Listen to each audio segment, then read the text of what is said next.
Well, ano ba siya? Kinatawan ng distrito, Miss Universe. Ano nga ba talaga si Pulong Duterte na excited nang mag-travel sa at least 17 bansa?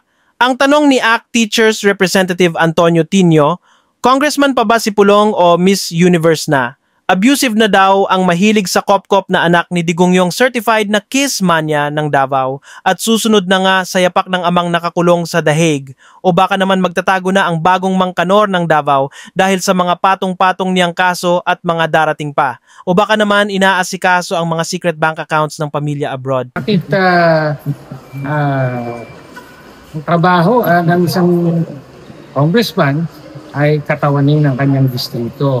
Dapat mag-expect ang mamamayan ng mas mataas na standard ng serbisyo mula sa kanilang mga elected representatives.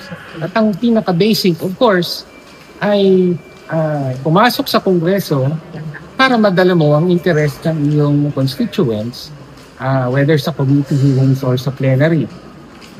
So yun yung unang punto. Pangalawang punto, well, kaduda-duda rin ang timing ng request dahil ito yung panahon na inaanyayahan siya ng ICI na sumagot ng ilang katanungan hinggil sa mga public infrastructure project sa First District ng Davao. No? So, hanggang ngayon ay hindi pa niya sinasagot ito sa alinmang forum. No?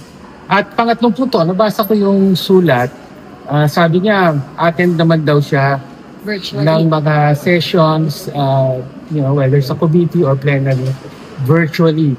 Well, kung binasa niya talaga yung rules, kailangang itakda ng House leadership ang virtual sessions. Ibig sabihin, may formal na proseso po.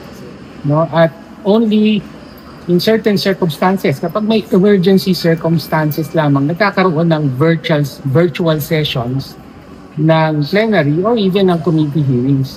So, hindi po ibig sabihin manonood ka sa YouTube at member ka ng House, naka-attend ka na ng session. Hindi po ganun yun.